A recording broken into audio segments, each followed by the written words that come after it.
Bienvenidos. Somos gente de Mundo Historias para Contar. Un diálogo ameno, franco e intimista con quienes hacen la noticia. Gente de Mundo Historias para Contar. Con Juan Carlos Jiménez, un caballero en el micrófono. Hoy queremos destacar a nuestro aliado más importante, la Agencia Mundial de Prensa. Hola Mundo Online Radio. Ellos son más que noticias. Su labor se centra en la cultura, la educación y la promoción de valores a todo nivel en pos de la excelencia global. En nuestra sociedad estratégica con ellos, nos hemos comprometido a llevarles un periodismo que va más allá de los titulares. Juntos, como medios aliados, buscamos inspirar, educar y conectar a la audiencia con los contenidos que realmente importan. Gente de Mundo Historias para Contar. Nueva temporada.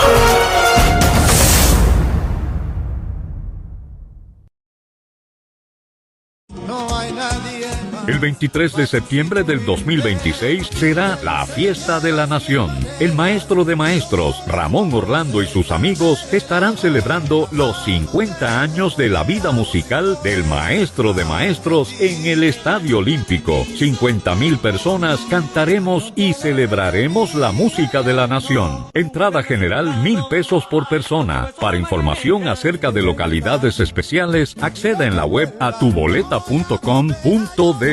Te esperamos en los 50 años del maestro de maestros, Ramón Orlando. Hola, muy buenas tardes, bienvenidos. Somos gente de Mundo Historias para Contar a través de Caribe Radio Online, la radio del presente. El eslogan dice la radio del futuro, pero yo de manera autónoma le he cambiado el sentido y digo la radio del presente porque es la radio que hoy estamos viviendo. Muy buenas tardes, bienvenido como todos los viernes de 4 a 5 de la tarde por la señal de internet de Caribe Radio Online y todas nuestras redes sociales y nuestro canal de YouTube. En la tarde de hoy, como todas las tardes, como todos los viernes, Daniela Bello Cano, la dirección de Carlos Julio Arzuza López, quien todos ustedes saben se encuentra fuera del país.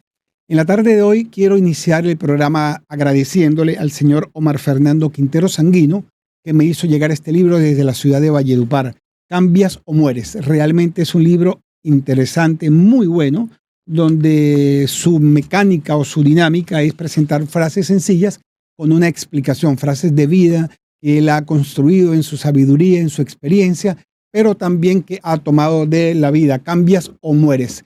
Es un libro realmente maravilloso. Muchísimas gracias a Omar Fernando Quintero Sanguino y a su hija, Carolina Vargas Nieto, quien es la directora de la Fundación Ambiental del Cesar, de la Escuela Ambiental del Cesar. Hay una frase que me llama puntualmente la atención y dice: prepárate para cuestionar, crecer y transformar tu vida de una manera que nunca imaginaste. Bienvenido a un viaje de autoconocimiento y transformación. Esto es lo que es Cambias o Mueres. Omar Fernando Quintero Sanguino en la ciudad de Valledupar. Muchas gracias. Hemos considerado este libro como nuestro libro de cabecera porque realmente es maravilloso. En otro momento él estará con nosotros y con su hija en un interesante diálogo desde la ciudad de Valledupar. En la tarde de hoy he invitado, hoy es el Día del Maestro, y quiero saludar y rendir homenaje a todos los maestros, y como tal he querido invitar a un gran maestro del periodismo deportivo. A título personal y presentando excusas a nuestra audiencia, voy a hablar en primera persona. Es una persona a la cual yo he seguido durante toda la vida, que respeto, que admiro, que quiero profundamente. No lo conozco personalmente, soy amigo de su hermano, Dairo, pero a él no lo conozco personalmente, pero no basta. No se necesita conocerlo realmente para admirar su labor, toda esa historia que ha construido en torno al periodismo. Ha hecho una excelente labor en toda la costa norte colombiana. Es miembro de esta casa radial, es miembro de Caribe Radio Online y he querido invitarlo. He querido invitarlo porque quiero agradecerle en nombre de la costa, en nombre de tantos amigos que le profesan un cariño y un respeto, decirle muy buenas tardes. Esteúl Quesada Fernández, muy buenas tardes. Un saludo para usted, para todo el equipo de trabajo y por supuesto para toda la audiencia de esta nuestra casa, Caribe Radio Online. Muchas gracias, Esteúl Quesada, el periodista deportivo de la gran región del Caribe colombiano. Cuando yo dije que tenía hoy a Esteúl Quesada, se unieron muchas voces para saludarte, para felicitarte, para decir que eres realmente un verdadero periodista de consagración, como muy poco se da en estos momentos. Pero yo quiero preguntarte cómo se inicia todo esto. Bueno, antes que todo, gracias por las palabras tuyas, las palabras de las personas que te transmitieron mensajes a conocer que yo estaba como invitado. Esto comenzó sin saberlo yo desde mi infancia, ¿no? La construcción se hizo desde la infancia en casa. Mi padre era un amante a los deportes. eh, Era el presidente del comité de deportes de Phillies, de Incope, que después se convirtió en Phillies, la empresa de los bombillos, que era allá primero en el barrio abajo y después en Barranquillita. Mi madre, amante de deportes como el boxeo, y tenía un tío, hermano de mi papá, que vivía en la casa, José Agustín Quesada, que se encargaba de llevar las revistas. 3 revistas llegaban a la casa semanalmente deportiva: El Gráfico de la Argentina, Deportes Gráficos de Colombia, de Carlos Arturo Rueda C., y Vía Deporte, una revista que se hacía en Medellín.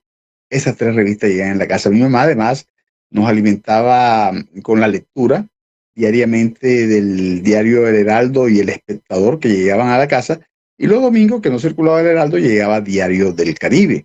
Mi padre, por supuesto, me llevaba por todos lados a los escenarios deportivos pequeños. Iba especialmente a ver 3 deportes que eran fútbol, béisbol y boxeo, aunque también iba a ver algunas carreras atléticas y también iba a ver ciclismo en pruebas callejeras que pasaban o llegaban a cada ciudad de Barranquilla. Eso me permitió tener una cultura deportiva y conocer muchos de los deportes, estar informado de los deportes. Escuchaba mucha radio de los 5 años, y todo esto me sirvió para llegar a aterrizar a 1979, cuando hago el 6º de bachillerato en el colegio José Eusebio Caro, sesión de la tarde. ¿Por qué llegó hasta allí? Porque allí en un examen final, un profesor que murió ahora en la pandemia, el profesor Barraza, dijo que elaboráramos un crucigrama para, él era de manualidades y era como una lectiva, digamos, y eran manualidades y otras cosas similares, y hicieron un crucigrama para que las otras personas lo elaboraran, lo desarrollaran. Nosotros íbamos a elaborarlo, o sea, hacerlo allí para que otros lo elaboraran. Yo hice uno deportivo. Como yo dominaba los deportes, en menos de 5 minutos hice uno deportivo y se lo entregué al profesor. Me dijo, dije, ya está, ahí está. Y bueno, eso fue, yo me gradué el 7 de diciembre del 79 bachiller, y la primera semana de enero me presento a El Heraldo. Me presento a Juan Gozaín y a Fabio Poveda, que eran los coordinadores del Heraldo Deportivo. Y les ofrezco los pasatiempos para el suplemento del Heraldo Deportivo, que todavía no salía en tabloides, sino salía en tamaño universal, porque el Heraldo todavía estaba en el formato universal. Después, a mitad de año, ya llega el Heraldo Deportivo a ser tabloide, a todo color, como salía a partir de ese momento. Entonces le dije que tenía Fabio. Fui inicialmente donde Fabio me mandó por donde jugó Osaín, ahí mismo en instalaciones cerca a la iglesia de San Nicolás, y Juan me preguntó que si debía saber bastante deporte. Yo le dije que sí, que yo sabía bastante deporte.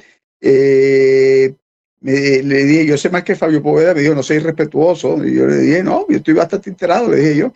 En forma irresponsable le dije eso, y me preguntó que cuántos pasatiempos, cuántos crucigramas tenía. Yo le dije que tenía unos 200. Mentira, yo nada más tenía ese solo nada más.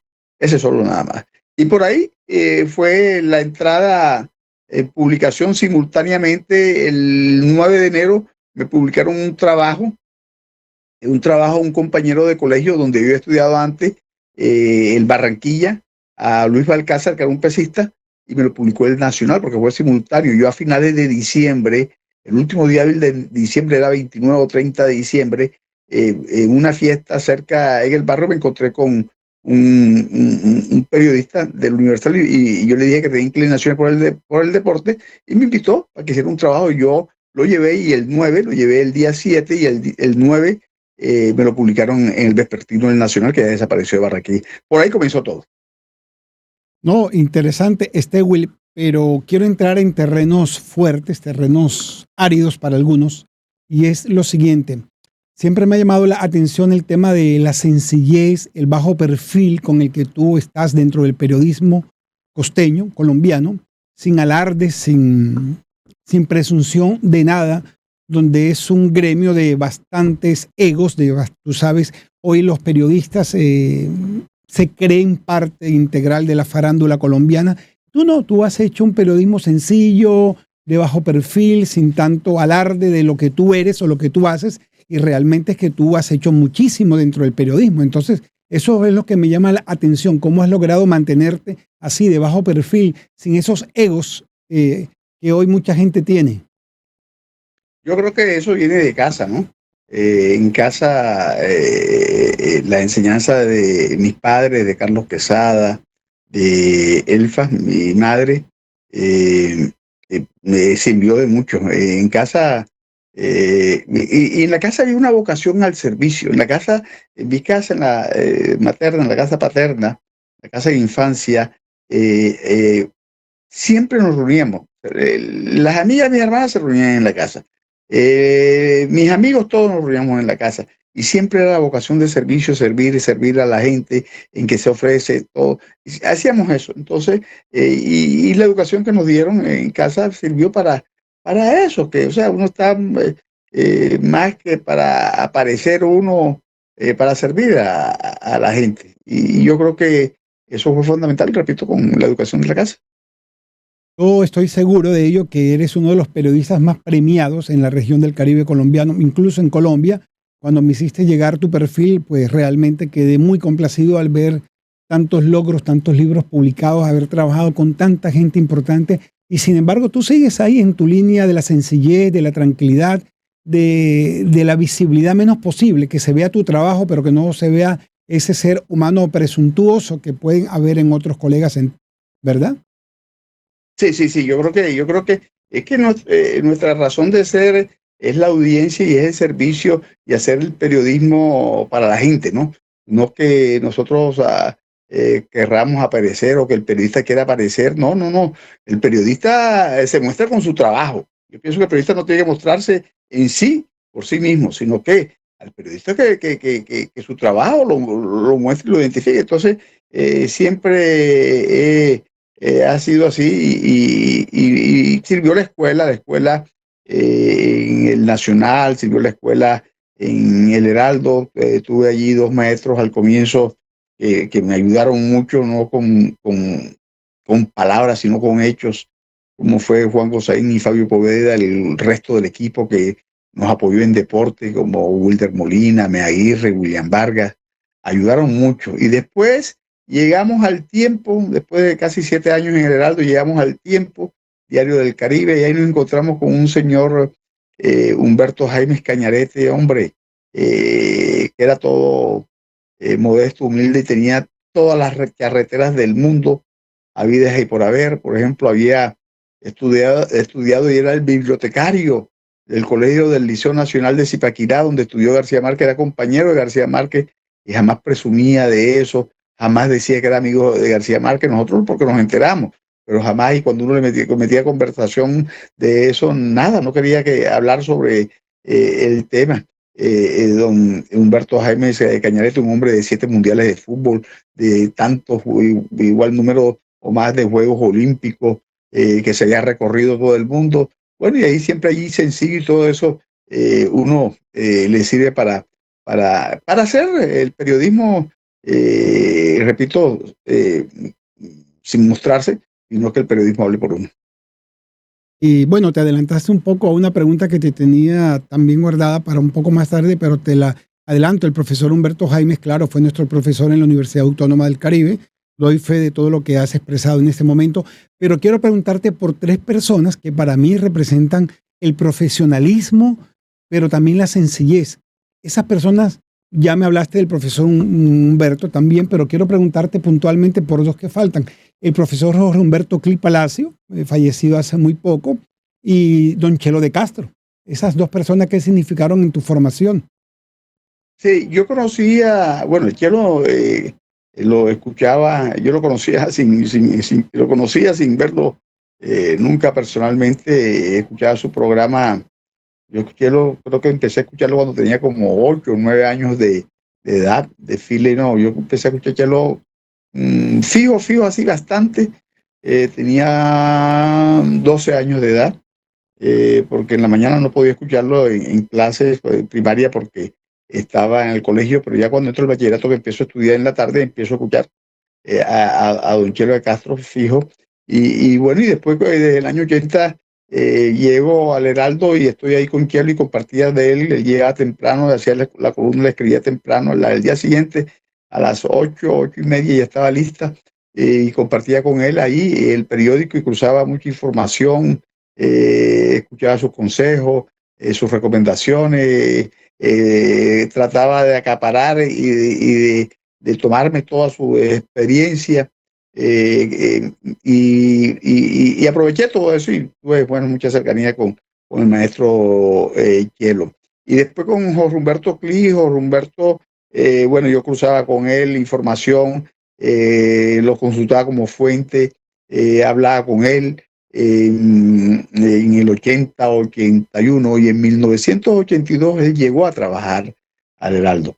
Llegó a trabajar, allí cruzamos mucha más información, ya era trato más a menudo, ¿no? Unas condiciones excepcionales como persona, más allá del periodismo del doctor Cli, que era un tipo ético de valores, con una claridad meridiana y con unos conceptos muy definidos sobre el periodismo y sobre todo los avatares de la vida. Por supuesto, después, ya cuando uno va teniendo un poquito más de experiencia, era más frecuente y ya no era el principiante con el maestro, sino era la confianza que había y que el maestro me había brindado su confianza para poder hablar con él ya más con propiedad. Y así estábamos, compartimos muchos viajes, estuvimos por muchas partes del mundo, siempre escuchando y preguntando y preguntando y preguntando y preguntando, porque don Jorge Alberto Cli era una mata de saberes, que estaba constantemente llenando las alcancías de la información para uno. Ese es un privilegio que muy pocas personas han podido tener en el mundo. ¿Cuántos libros has escrito, Will? ¿Cuántos libros llevas ya? He publicado 8 libros, 4 como coautor. El primero fue Palabras en 3 tonos, que es variado, con Carmen Peña Bisbal, que murió el año pasado. Sí. Fue la persona que me impulsó a siempre que escribiera libro, Carmen Peña Bisbal, y Fausto Pérez, ¿no? Ese primer libro. El segundo fue el libro de Acor. Entre todos los de Acor escribimos, yo le diré eso, y escribimos en el 2006 cuando Acor cumplió 60 años. Este año está cumpliendo 80 años Acor. El tercer libro fue Mundialazo, con Gabriel Melú, José Orlando Asensio, Gabriel Briceño y Jenny Gámez, una recopilación de crónicas del Mundial de Fútbol de Brasil, que sacó Intermedio Editores. El cuarto libro como autor fue un libro no deportivo, un libro de gestión empresarial, un libro de recomendación empresarial con el emprendedor Guillermo Cepeda Osorio, el hombre de Equinorte. Hicimos ese libro en el 2024. El primero lo hicimos en el 97, el último como coautor en el 2024. Es un libro donde él se encarga de escribir lo que tiene que ver con las reflexiones para que la sostenibilidad de una empresa, y yo me encargo de hacer la crónica de la empresa. Escribimos a 4 manos y lo sacamos en el 2024. Y de manera individual, en el año 2011 publicó 15 asaltos con la vida, un libro de crónica y reportaje y perfiles de voceo. En el 2022 escribo el segundo de boxeo, que es Relatos más allá del ring, unas crónicas muy humanas de boxeo. En el 2023 escribo Así Somos, un libro de crónicas, perfiles y reportajes no deportivos, donde hay temas con personajes del deporte, pero que no es deportivo. Por ejemplo, hay un perfil de Carperea, hay un perfil de Jairo Pava, de Andrés Salcedo, de Pedro Anquila, reportero gráfico, pero también por otro lado está un día de bruja, el día de bruja, 31 de octubre en Salem, cómo era. Estuvimos allá, el tránsito por la frontera más concurrida, más transitada del mundo, que es el Paso San Isidro, ahí entre Tijuana y San Diego, entre México y Estados Unidos, que tuvimos allí. El robo al Banco Central de Brasil, el robo más grande de la historia, lo hicimos durante el Mundial. El robo de $70 millones con unos topos, nos topamos con esa información y pudimos realizar eso. Y está, por ejemplo, la historia del verdadero Jesús Santrich, con quien el verdadero Jesús Santrich no es el guerrillero, sino el muchacho a quien el guerrillero tomó su nombre para utilizarlo como su alias. Era un compañero de barrio que jugábamos siempre en contra, en bola de trapo, y que nos topamos varias veces con él. Entonces, esas vivencias con él están allí reflejadas. Entonces, ese fue el tercer libro. Y el cuarto que acaba de salir, Grandes Relatos del Fútbol Colombiano. Todos estos últimos 5 libros han sido, bueno, estos 4 individuales, 3 individuales, los primeros 3 individuales, y el del Mundialazo, libros que hemos publicado con Intermedio y Círculo Lectores. Los libros se encuentran a disposición, los podemos adquirir en alguna librería o, por ejemplo, en el fondo editorial que pueda tener la ACOR. ¿En dónde lo podemos conseguir? Están en las librerías, sí. En las librerías del país están el libro. El único es el empresarial, que ese no se dio la venta. Ese Equinorte decidió entregarlo a las bibliotecas, a las empresas y a las personas que solicitaron el libro. Maravilloso, realmente pues encontramos un Stewell escritor, narrador. Queríamos encontrar eso y creo que lo hemos encontrado desde el inicio de este programa. Stewell, fuera de la motivación de Carmen Peña de Bisbal para escribir, ¿en qué momento te das cuenta tú de yo tengo que escribir? Porque generalmente a los periodistas nos dicen, pero escribe, y algunos dicen que no, que es muy presuntuoso, otros que la pereza, otros que no hay el estímulo económico, pero ¿en qué momento te das tu cuenta? Bueno, yo tengo que escribir todas estas historias. Sí, a ver, Carmen es la que más me alentó para que escribiera el libro, pero desde antes de Carmen había la estimulación, por ejemplo, de Fabio Poveda, de Juan Gozaín.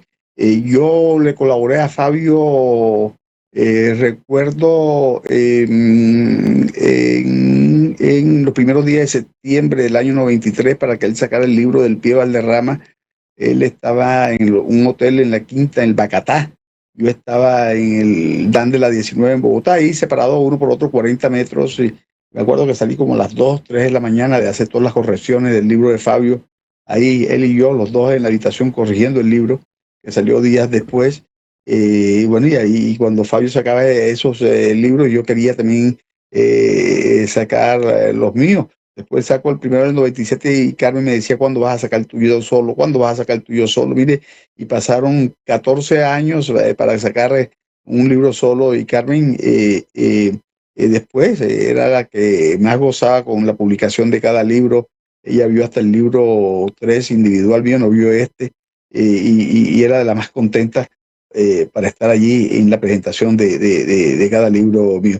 Pero la motivación del libro y todo con Fabio y con Juan Gozaín, y la motivación a escribir, bueno, escribir en general, tenía yo la duda realmente cuando quería comenzar el periodismo, no sabía si era escrito o si era radial. A veces pensaba que yo podía tener mayor fortaleza en la radio, otras veces pensaba que podía tener mayor fortaleza escribiendo. Había una indecisión allí, solo que lo que ocurrió fue que se brindó la oportunidad en el Nacional y se brindó la oportunidad en el Heraldo, y por ahí fue donde nos metimos. fortaleza en la radio, en la televisión, en la prensa escrita. Yo creo que has demostrado a todo lo largo y ancho de todos estos años tus fortalezas, tus altas competencias para el periodismo deportivo en las diferentes formas de presentarlo ante los oyentes y televidentes y lectores. Pero ¿cuál es el deporte en el que tú dices, este es mi deporte, aquí es donde estoy en la salsa? ¿Tal vez el boxeo? Yo tenía como deporte predilecto mío de infancia y digamos, antes de entrar al periodismo, el ciclismo. El ciclismo era el deporte que más me apasionaba a mí. Y yo seguía, bueno, yo aprendí geografía, escuchando la Vuelta a Colombia, la geografía de Colombia, escuché la geografía en Vueltas a Colombia. Y yo iba a las carreras, me acuerdo la del 71, la Vuelta a la Costa, la del 70, pasando una etapa en la 30 con la 38, Santa Marta, Puerto Colombia. Y veía un autógrafo que pedí, no sé qué se le pedí autógrafo a Pambelén, a Simón Cochise, en fin, ese era mi deporte predilecto. Pero, y yo veía fútbol, veía bastante fútbol, veía bastante béisbol y veía bastante boxeo. Veía las carreras atléticas igualmente y las pruebas de ciclismo. Entonces, cuando entro al periodismo, creo que me inclino por el fútbol, pero hubo algo que rápidamente me tocó, y hablo de mayo, por estos días, mayo del 1980. Y desde poquito antes de mayo, aquí estaba entrenando Ricardo Cardona, que peleó por título mundial y era el campeón del mundo.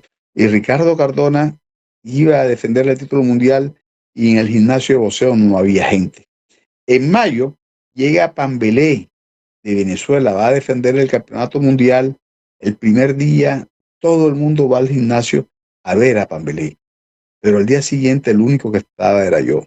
Y me fui en la tarde al entrenamiento del Junior y fui a ver, y había una cantidad inmensa de periodistas en el entrenamiento del Junior. Y dije, no, todo el mundo está por el fútbol, entonces voy a inclinarme por el boxeo.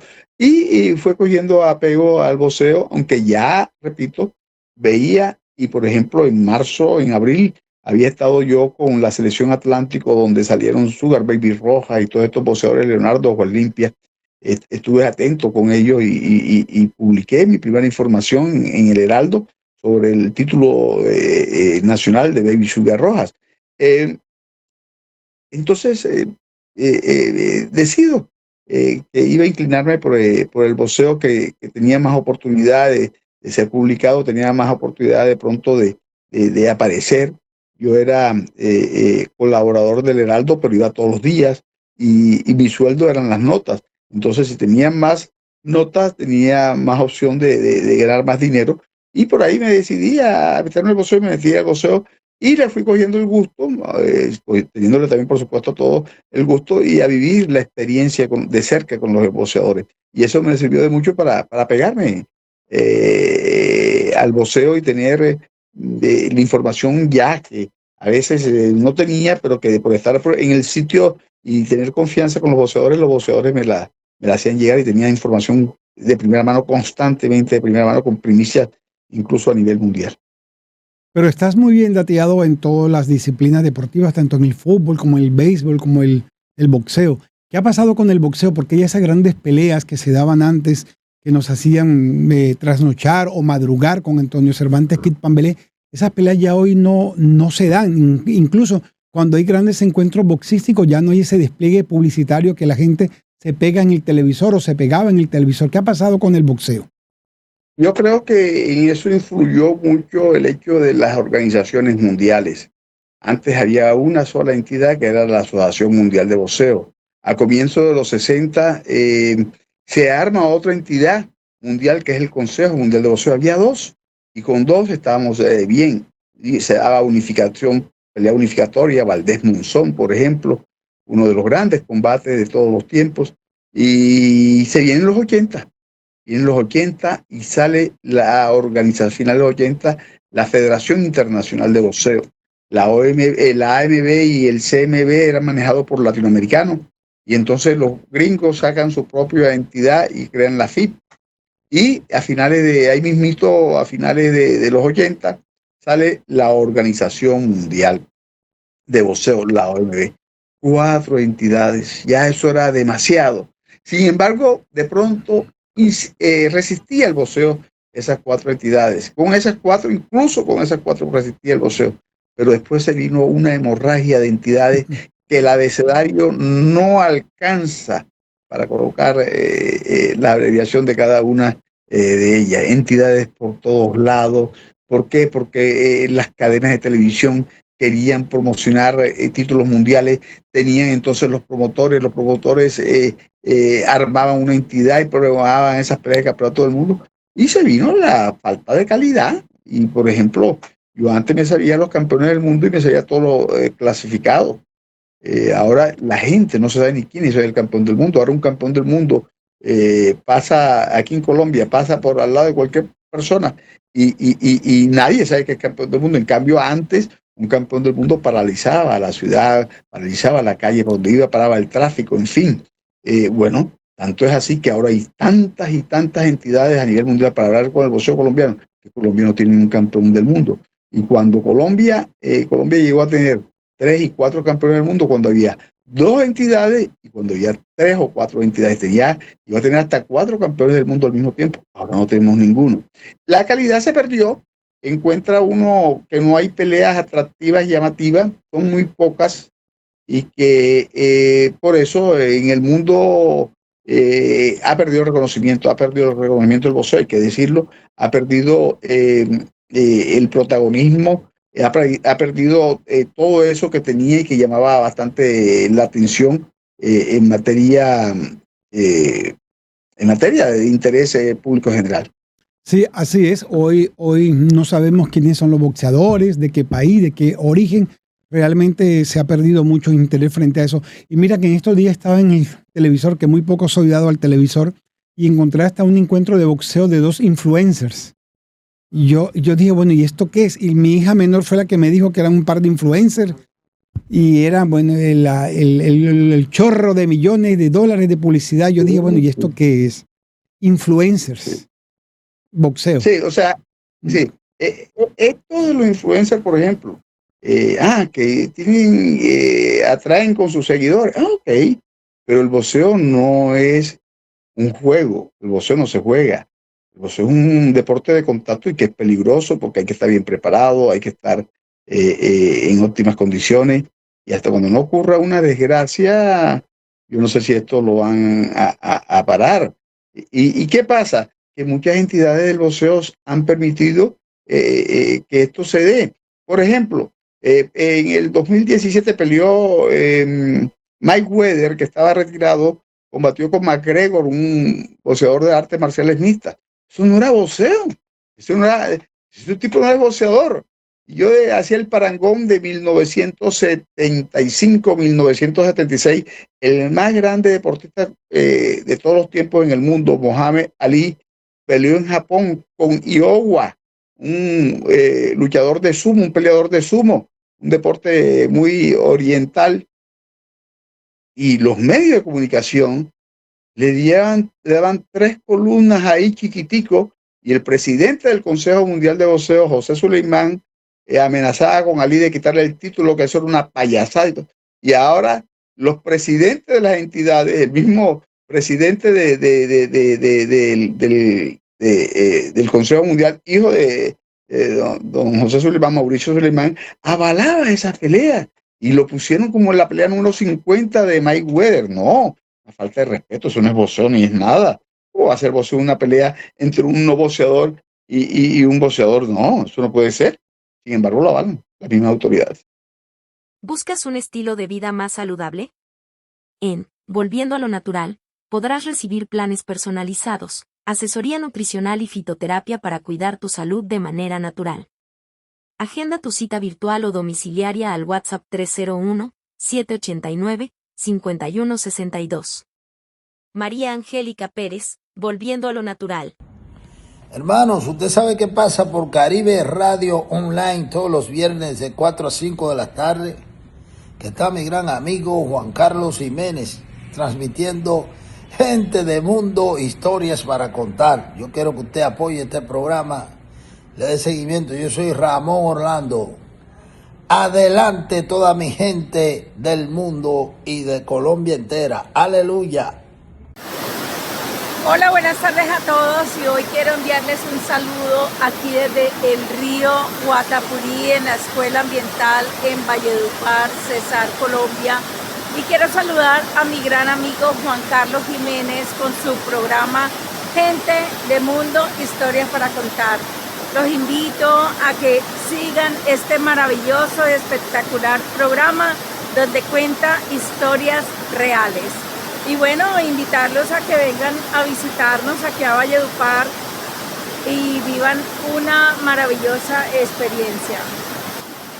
A mirarlo con lupa, regular toda esta situación, ver los niveles, los alcances, y hay que estrechar un régimen prohibitivo para que eso se siga dando. En tu opinión, ¿cuál es el boxeador colombiano más completo que ha dado la historia? El mejor ha sido Ali, ¿no? Ha sido Ali. Pero hay boxeadores completos. Colombiano. El más completo, el mejor ha sido, perdón, Ali no, el mejor ha sido yo dije Ali. El mejor ha sido Pambelé. Okay. Pambelé ha sido el mejor. Pero el más completo para mí es Rodrigo Valdés. Rodrigo Valdés es el más completo.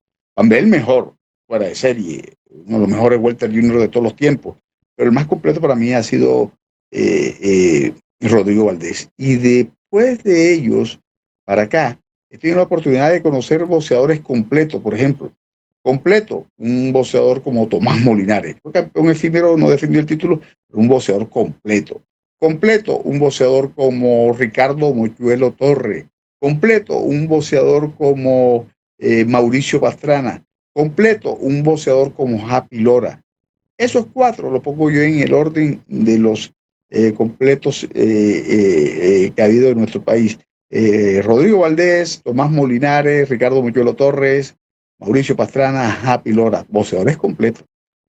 ¿Tú has tenido la oportunidad de hacerle seguimiento a esos boxeadores estelares de Colombia? ¿Qué están haciendo hoy en día? Por ejemplo, yo lo último que supe de Tomás Molinares, incluso no sé si todavía nos acompaña en el plano terrenal, pero lo último que supe fue que estaba bajo una enfermedad de la depresión, ¿no? ¿Tú has tenido oportunidad de hacerles seguimiento a esos boxeadores? Sí, yo estoy en contacto con ellos, con Molinares yo hablo periódicamente, él está bien, está en tratamiento y todo, pero está bien, está tranquilo, vive aquí en Barranquilla. La última vez que lo vi físicamente con él fue en octubre del 2025, cuando murió su padre. Y está bien Tomás Molinares. ¿Por qué no se hace un museo en Barranquilla, un espacio donde podamos recordar la historia, ver las fotografías, ver los implementos de boxeo que utilizaron ellos en su momento? Yo creo que aquí no hay un espacio como eso, ¿no? Claro, no hay espacio ni museos para el deporte, no los hay. Uno va a Sao Paulo, uno va a Río y hay museos de todo, no solo de los equipos de fútbol, sino un museo de todo. Ahora aquí, con el Estadio Metropolitano, la alcaldía va a implementar 2 museos, un museo de Selección Colombia y un museo del Junior, y eso está bien. Pero hay que buscar espacios para museos de todas las latitudes. Barranquilla para que esté llena de museos, y eso ofrece el atractivo turístico de los visitantes de venir a Barranquilla, y que la misma ciudad también lo necesita, ¿no? Claro, para su gente. ¿Y ustedes desde el ACOR no están haciendo alguna gestión de...? Hemos hecho gestión. El Museo del Deporte, incluso en alguna oportunidad en el año 2000, un rector de la Universidad del Atlántico ofreció que él me ponía el equipo de trabajo y que yo liderara la creación de un museo, pero es que con esta línea estatal es muy difícil, y yo trabajaba con Casa Editorial del Tiempo, y el mismo director del periódico me dijo que no era recomendable por los problemas que se presentaban con el Estado, y mire que a los pocos meses después hubo muchos problemas con el citado rector, que de buena manera me ofreció eso, y después hemos mirado para ver qué se hace, pero no es fácil, pero ahí estamos insistiendo. Claro, hay que seguir insistiendo porque Barranquilla es una ciudad deportiva, cultural, es para que tenga museos, espacios culturales para la música, los artistas, los deportistas. Realmente en ese sentido estamos muy quedados. Salgamos del boxeo, del ring, y entremos a la cancha deportiva, el fútbol. Es otra gran pasión. Yo creo que el fútbol ha logrado obnubilar a todo el mundo aquí en la costa norte y en Barranquilla, que no se habla sino del fútbol y del junior puntualmente, ¿no?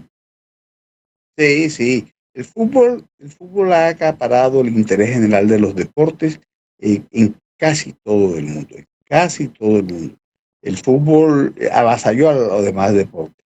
El interés por el fútbol es en general, es sencillo, el fútbol es sencillo, es fácil de entenderlo. Una persona que jamás ha visto un partido puede ver, le explican en 2 minuticos y ya enseguida aprende lo básico para disfrutar el fútbol. El fútbol que entró y estuvo aquí en Barranquilla tenía fuerza, pero uno encontraba en el año 80, por ejemplo, en la década del 80, al comienzo, que un boxeador era más ídolo que los futbolistas del Junior, que era Mario Miranda.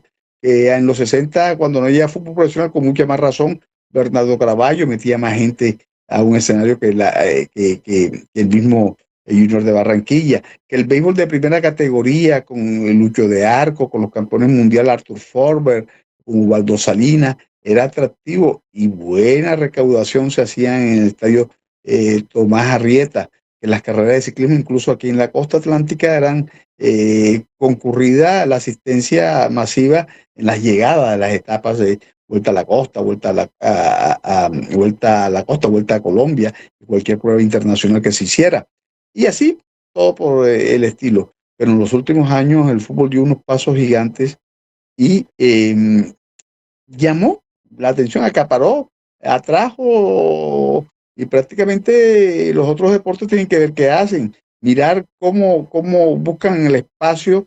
Y uno ve ahora, por ejemplo, en las páginas de los diarios impresos que dice deporte, pero es fútbol, ¿verdad? Y los canales de televisión es fútbol. Y las emisoras, los programas radiales es fútbol. Y en el plano local es todo junior, porque ni siquiera es fútbol, porque de las selecciones atlánticas no se hablan, de los torneos que se hablaba antes, de barrios, ya no se habla. Entonces hay que buscar las maneras de esos otros deportes y del mismo fútbol aficionado y el fútbol que no sea el junior, buscar cómo atraer a la gente, porque por supuesto hay audiencia. Si no, uno publica la información de la cancha del Carmen, la gente que va a jugar por lo menos se interesa en la cancha del Carmen. Entonces dice, en un espacio radial dice, hombre, en este espacio hablan de la programación, voy a estar pendiente de la programación, y hablan del resultado y quiénes anotaron los goles, o si es una página, una web, o un periódico impreso, hombre, ahí sale y voy a mirar, y miran la foto, y miran los nombres, los datos, en fin. Yo creo que hay espacio para todo, pero hay que luchar fuerte contra el fútbol, que no es culpa del fútbol, que el fútbol se haya impuesto por encima de todo. Me has abonado el terreno para la siguiente pregunta, y es que me hablas del fútbol. Estamos hablando del fútbol. Ahí hay que mencionar indiscutiblemente el Junior, que es el equipo bandera de nuestra región y el único, además, por lo menos profesionalmente hablando. Stewil ha hecho carrera en la ciudad de Barranquilla. Una hipótesis es que la prensa y puntualmente los periodistas deportivos parece ser que en Colombia son los únicos que se dan ese lujo de poner técnicos y quitar técnicos frente a lo que es el equipo del Junior. ¿Tú qué piensas frente a esto? No, ya eso de pronto, en el pasado ya no. En el pasado, pero es que, pronto. Perdona que te interrumpa, pero es que cuando los resultados son adversos, la prensa enseguida critica y se va a lanzar en ristre contra el técnico y piden que lo saquen y el técnico se va. Sí, pero no. Lo sacan los resultados, no la prensa, no, lo sacan los resultados. Los técnicos en el mundo lo sostienen los resultados. Técnico que no da resultados, porque aquí hay algo que es que aquí no hay procesos.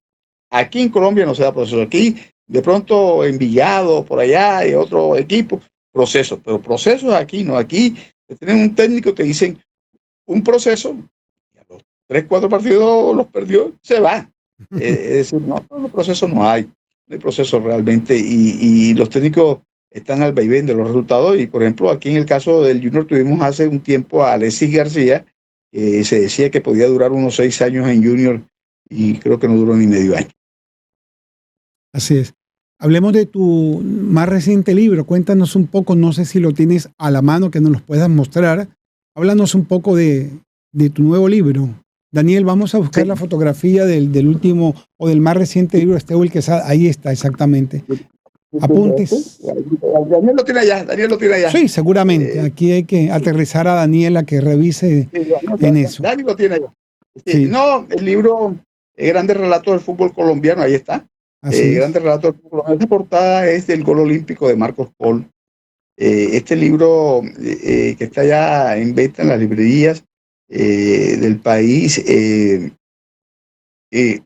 recoge 27 relatos, recoge 26 crónicas, perfiles y reportajes sobre el fútbol colombiano a nivel mundial.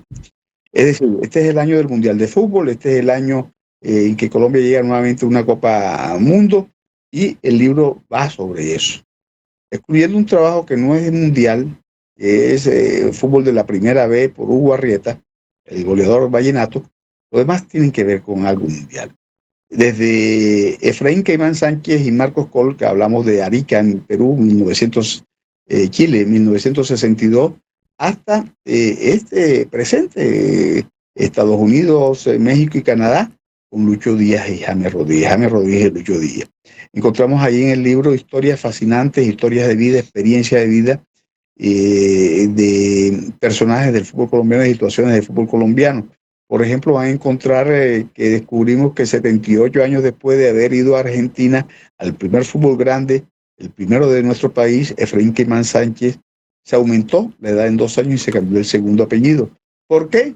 Ahí en el libro se lo dice por qué ocurrió eso. Y van a encontrar la carta de Luis Díaz, o por mejor, la carta por la cual Junior firmó a Luis Díaz en el 2015, con auxilio a Luis Díaz. Esto carta inédita, que jamás había sido publicada y que la dimos a conocer nosotros en el libro desde el mes de abril, que fue lanzado el 25 de abril, salió en la librería por ahí como el 20 de abril, dimos a conocer esta carta. Melquisedec Navarro, un entrenador que era el entrenador de Luis Díaz, alerta al Junior sobre la participación de este futbolista en un torneo indígena en Chile. Dice, aseguremos porque allí busca talento que lo pueden firmar y se lo llevan. No sé qué hubiera pasado si eso hubiera ocurrido. Y si uno no se apura a entregarle a Luis Díaz inicialmente un auxilio que le concedió para que estuviera en su equipo. El libro trae, por ejemplo, está en partes 6 historias del Mundial de Estados Unidos, que ha sido el mejor Mundial de Colombia en el 2014, 7 historias del Mundial de 1962, 2 de Efraín Caimán Sánchez, 2 de Toño Rada, 3 de Marcos Pol, entre ellas una historia fascinante de un autógrafo que pidió de niño el 18 de agosto del año 49 a Pedernera, y en el 1962, es decir, 13 años más tarde, Pedernera era su pupilo, lo lleva al Mundial.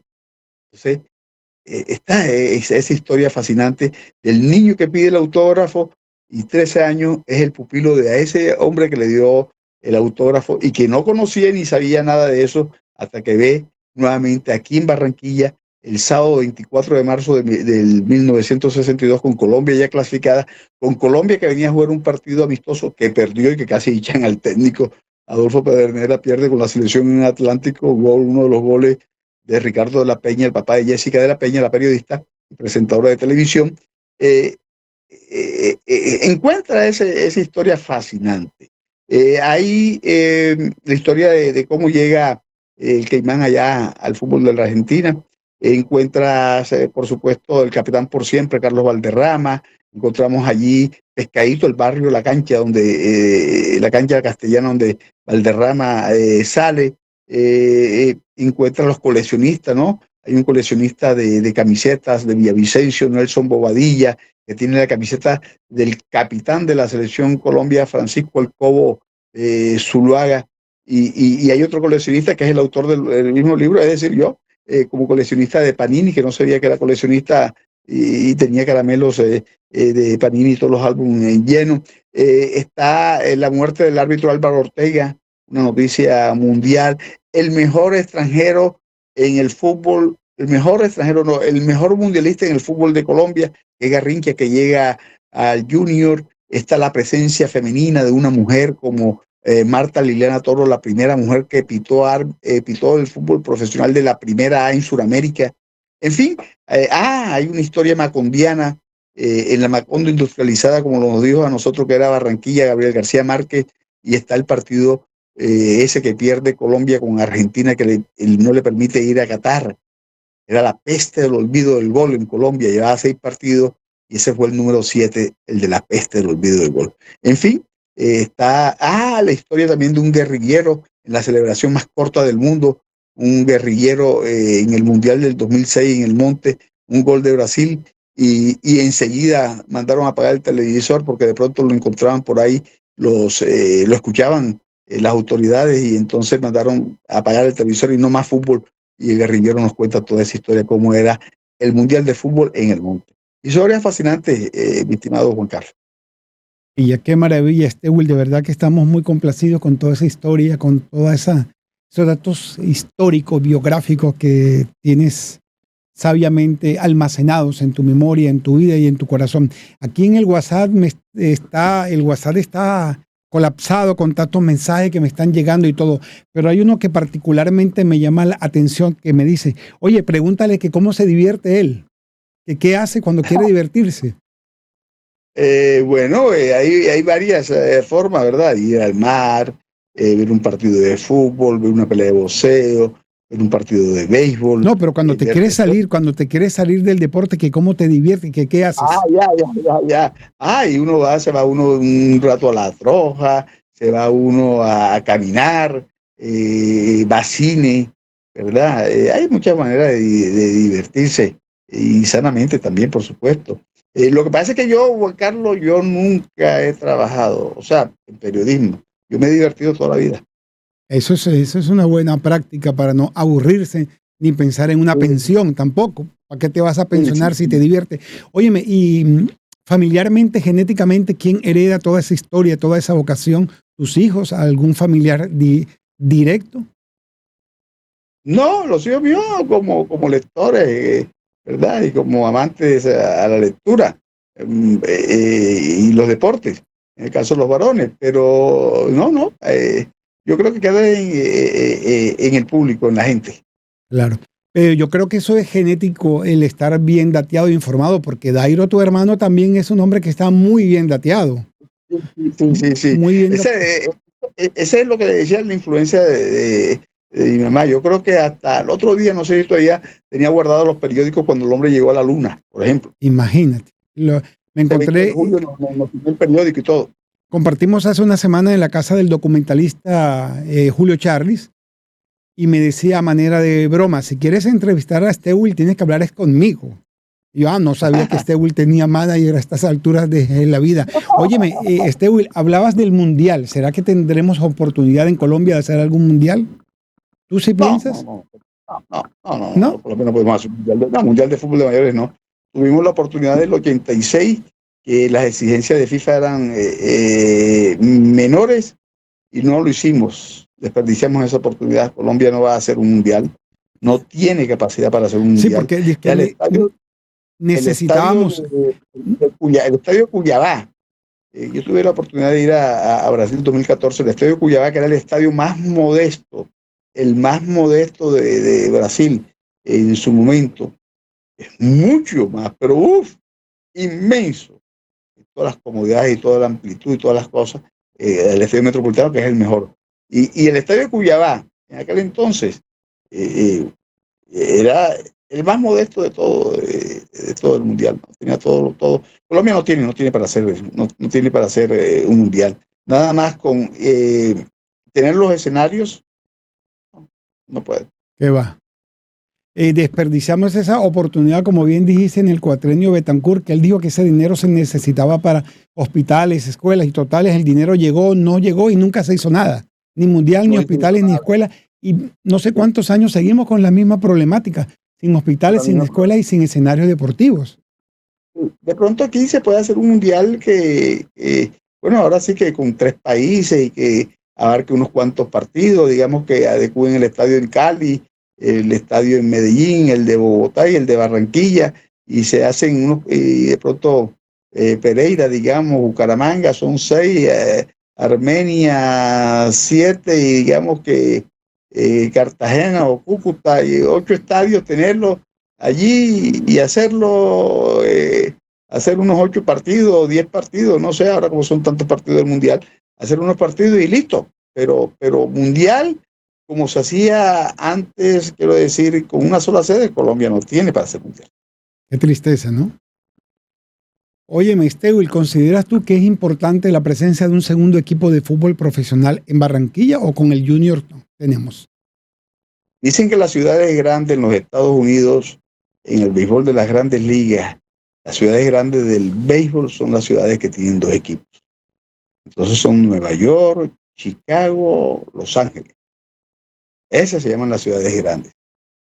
Aquí hay uno. Aquí debería haber otro equipo. Creo que debería haber otro equipo de fútbol profesional. Que va a demorar para cuajar la afición, sí, porque Junior tiene una tradición, una marca de 101 años y que eso no es de la noche a la mañana. Pero sí, yo creo que Barranquilla necesita un segundo equipo. Claro.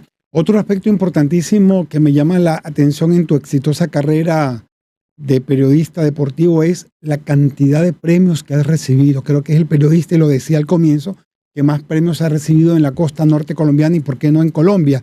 Paralelo al tema de los premios, que son muchísimos países, muchos viajes nacionales e internacionales, tanto premios como viajes han logrado transformar tu yo interior, te emociona o ya tú lo tomas como un acto normal. No, yo me emociono, sí, por supuesto, pero interiormente, ¿no? En los viajes trato de disfrutar los viajes, dormir poco. Hay unas cosas en los viajes de dormir poco para aprovechar el tiempo por fuera como si fuera el último viaje. Y en los premios y reconocimientos igualmente los recibo con humildad. Y siempre creo que ese premio, esos reconocimientos son realmente para nuestras audiencias. Yo creo que como uno trabaja para las audiencias, yo creo que soy como un puente para que la audiencia reciba esos premios. Claro. Cuando un joven se acerca a ti en busca de alguna orientación, algún consejo, un joven que sueña con ser un periodista deportivo, ¿qué es el primer consejo que puedes darle? Prepararse, y la mejor forma de prepararse, leyendo. Leyendo, estudiando, claro. Estudiando, sí. Hay que prepararse, siempre hay que prepararse. Sí. Hablando de las promesas y de esta gente joven que está en el deporte, recuerdo ahora a Wilmer Estrada Ponce, que es un compañero tuyo permanente, ¿no? Wilmer fue mi alumno y créeme que cuando yo fui su profesor, yo lo que menos pensé era que Wilmer iba a entrar en el deporte. Yo me lo imaginaba como hablando de rock o algo, porque su pinta era de un rockero. Claro. Como dicen antes, se decía antes un gomelo, Wilmer. Sí. No, Wilmer es un personaje es polifacético, tiene múltiples facetas, Wilmer, y desarrolla muy bien el periodismo en varios aspectos. Es uno de los nuevos valores acá en nuestra ciudad, que ahora se nos ha ido un poco hacia los lados de Santa Marta. Qué bien. Tu programa ya cumple 40 años, ¿no? 40 años, sí, 40 años. ¿Cómo se logra mantener un programa 40 años al aire con una difícil situación económica, con pocos anunciantes, con gente que ya no cree en estos medios, sino digamos que medianamente están creyendo en las redes sociales, pero tampoco es así? Con dificultad, porque antes, sobre todo ahora, las dificultades son ahora, ¿no? Antes de pronto no las había tanto, o si se defendía uno. Ahora es difícil. ¿Cómo sostenerlo ahora? Eso es lo que me pregunto yo, ¿cómo hago para sostener esto? Ahí estamos 40 años batallando, tenemos ahí en el espacio de televisión también batallando, pero bueno, ahí estamos ahí dándole fuertemente a todo. Claro. Y ahora tenemos el fenómeno que todos quieren ser periodistas con un celular de alta gama, todos son reporteros, todos son informadores, y realmente pues nuestras escuelas de comunicación hoy están como un poco en crisis frente a ese gran interrogante. ¿Estudio o no estudio? Pues con un celular yo resuelvo y hasta puedo vender. Claro. De todas formas, yo creo que la mejor forma es prepararse. Hay que prepararse, hay que estudiar. La academia es vital. Los que nos antecedieron a nosotros eran empíricos y ellos mismos reconocían que la mejor fórmula era estudiar, prepararse y ejercer bien la profesión. Claro. Stewil, podríamos hablar de un techo. ¿Cuál es hasta dónde quieres llegar en esto? No, hasta donde Dios lo permita, ¿no? Hasta donde Dios lo permita, uno seguir trabajando, seguir sirviendo a la comunidad. con el periodismo y seguir adelante. Yo creo que sin techo. Ir y seguir más y todos los días trabajando fuertemente y hacer lo que a uno le gusta, divirtiéndose como es hacer periodismo. Muy bien, muchísimas gracias, Stewell, por este generoso tiempo que nos has brindado. Sabemos que tus compromisos, tu agenda, tu plan de trabajo diario es grande y fuerte, pero de verdad créeme que esta entrevista la soñé durante muchísimo tiempo. He venido hablando con Carlos Julio, le digo, ve Carlos, yo quiero entrevistar a Stewell, yo quiero hablar con Stewell. Y bueno, al fin se dieron las cosas. Los tiempos de Dios son perfectos y créeme que amé y gocé esta entrevista. No, gracias, Juan Carlos. Yo también me he divertido en esta entrevista. Muchas gracias por el tiempo, por la dedicación, el espacio que nos brinda. Y hombre, tenemos que esperar que Carlos Julio se fuera para México para poder hacer la entrevista. Así es, muy seguramente la estará viendo. ¿Dónde está? Yo México por molestar, pero debe para el exterior. Sí, muy seguramente la estará viendo o se la enviaremos más tarde. Stewell, un abrazo fraterno, muchas gracias, muchísimos más éxitos y estaremos pendientes de tu libro porque estoy interesado en comprarlo para mandarlo al exterior y para mí también, por supuesto. Ok, con mucho gusto. Por internet podemos ponernos en contacto. Muchas gracias a la audiencia. El libro está disponible en las librerías del país. Pueden conseguirla, digamos, en la Nacional, Panamericana, en su librería favorita. Ahí encuentra el libro Grande Relato del Fútbol Colombiano, con historias que no vas a encontrar en ningún lado. No la vas a encontrar. Claro, sí. ¿Y tus redes sociales finalmente? Sí, yo nada más uso Twitter o X, como se llama ahora, que es @Stewell y la letra Q de Quesada. Perfecto. Bueno, un abrazo, muchas gracias, saludos a la familia y muchos éxitos. Gracias, Juan Carlos. Abrazos a usted, al equipo de trabajo y, por supuesto, a toda la audiencia. Bueno, muchísimas gracias. Stewell Quesada, uno de los grandes periodistas deportivos de la región del Caribe colombiano y de Colombia también, aquí en Gente de Mundo, Historias para Contar. Realmente nos dio una verdadera cátedra de lo que es el periodismo y la historia del periodismo deportivo. Muchísimas gracias. Hasta el próximo viernes. Aquí termina Gente de Mundo, Historias para Contar. Un interesante recorrido por la vida y las historias de quienes hacen la noticia. Sea usted nuestro próximo Gente de Mundo, Historias para Contar. En Gente de Mundo, Historias para Contar creemos en el poder de la verdad y el conocimiento. Por eso estamos orgullosos por nuestra alianza estratégica con la Agencia Mundial de Prensa. Hola Mundo Online Radio. Más que un medio de comunicación, ellos son un faro de cultura, educación y desarrollo exponencial. Como su medio aliado trabajamos juntos para ofrecerles un contenido que enriquece, que promueve el pensamiento crítico y que ayuda a construir una sociedad más consciente y justa. Gente de Mundo, Historias para Contar, nueva temporada.